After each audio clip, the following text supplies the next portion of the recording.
मेरे पिता के दामन पर एक भी दाग नहीं, निशांत के ऐलान से हिले तेजस्वी चुनाव लड़ने के सवाल पर दिया बड़ा जवाब। पहले शादी फिर होगी सियासत में एंट्री, इस सीट से चुनाव लड़ेंगे नीतीश के बेटे। 2 तस्वीरों ने दे दिया बहुत बड़ा इशारा। कन्हैया को लेकर उधर राहुल घूमते रहे बिहार, इधर 2025 चुनाव पर जेडीयू ने चले 5 ऐसे मास्टर स्ट्रोक, लालू के भी उड़े होश। बिहार के सीएम के रूप में 9वीं बार शपथ लेने वाले नीतीश कुमार का कार्यकाल 22 नवंबर 2025 को खत्म होने वाला है, जिसके बाद सवाल उठ रहे हैं कि क्या नीतीश कुमार 10वीं बार भी सीएम बन पाएंगे या अगर जेडीयू जीती तो कमान उनके बेटे संभालेंगे। बिहार से आई 2 तस्वीरें ये दावा करती हैं कि नीतीश कुमार अपने बेटे को सियासत में लाने का मन बना चुके हैं। पहली तस्वीर होली के मौके की है, जब निशांत पहली बार सार्वजनिक तौर पर जेडीयू नेताओं के साथ होली खेलते देखे गए। दूसरी तस्वीर तब की है जब निशांत अपने पिता के साथ कल्याण बिघा पहुंचे, मां को श्रद्धांजलि दी और चुनाव लड़ने के सवाल पर कहा ठीक है, जिसके बाद निशांत जिंदाबाद के नारे भी लगे।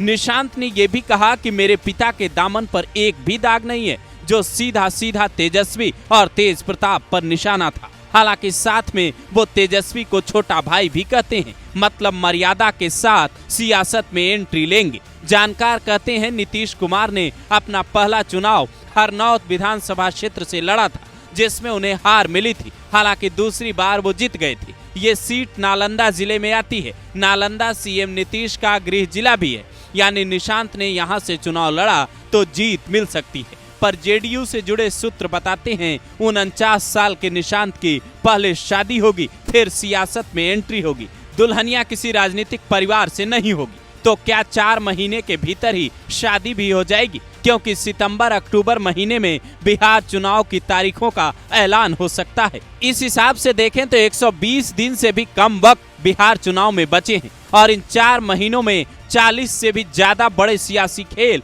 आपको देखने को मिल सकते हैं। कभी प्रधानमंत्री नरेंद्र मोदी पूर्णिया में रैली करने पहुंचते हैं, तो कभी राहुल गांधी कन्हैया कुमार की पदयात्रा में जाते हैं और 15 मई को जब राहुल दरभंगा पहुंचते हैं तो वहां जातिगत जनगणना की क्रेडिट लेने की कोशिश भी करते हैं। उससे पहले तेजस्वी ने भी यही कोशिश की, लेकिन राहुल यहाँ एक गलती कर जाते हैं। हमने नरेंद्र मोदी से कहा, पार्लियामेंट में कहा, तुम्हें जाति जनगणना करना पड़ेगा।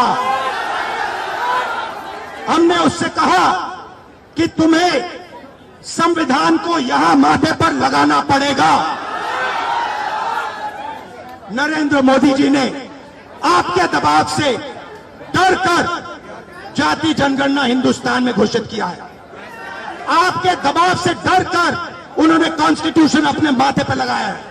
दरअसल पूरा बिहार जानता है जातिगत जनगणना की शुरुआत नीतीश सरकार में हुई। नीतीश कुमार ने एक एक जातियां गिनवाई और उनके हिसाब से योजनाएं बनाने का खाका भी अब तैयार है। ये दावा जेडीयू नेता खुले तौर पर करते हैं और केंद्र ने जब जातिगत जनगणना का फैसला लिया तो उसमें भी नीतीश कुमार की भूमिका बड़ी रही है। अब निशांत का काम है इन दावों को जनता तक पहुंचाना। जो 43 सीटें 2020 के विधानसभा चुनाव में जेडीयू ने जीती थी और गठबंधन में छोटा भाई होने के बावजूद नीतीश सीएम बने रहे, उसे निशांत कैसे आगे बढ़ाते हैं, ये भी बड़ी चुनौती होगी। बिहार की राजनीति को करीब से समझने वाले लोग ये दावा करते हैं कि कन्हैया कुमार को साथ लेकर घूमने वाले राहुल गांधी इस चुनावी लड़ाई में ज्यादा कुछ हासिल नहीं कर पाएंगे। जेडीयू बीजेपी की असली लड़ाई आरजेडी से है, जिसके लिए जेडीयू ने 5 मास्टर प्लान तैयार किए हैं।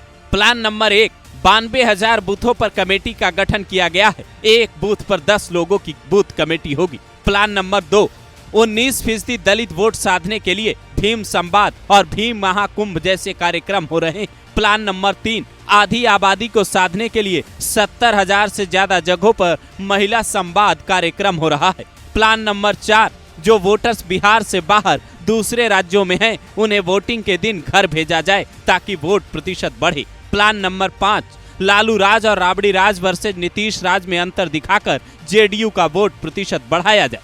जेडीयू का प्लान अगर ये सफल रहा तो तेजस्वी, राहुल और कन्हैया तीनों को बड़ा झटका लग सकता है। हालांकि कुछ लोग ये भी कह रहे हैं कि चिराग पासवान ने बीते दिनों ये कहकर सियासी सरगर्मी बढ़ा दी है कि बिहार बुला रहा है, फैसला जनता को करना है कि 2025 का विजेता कौन होगा।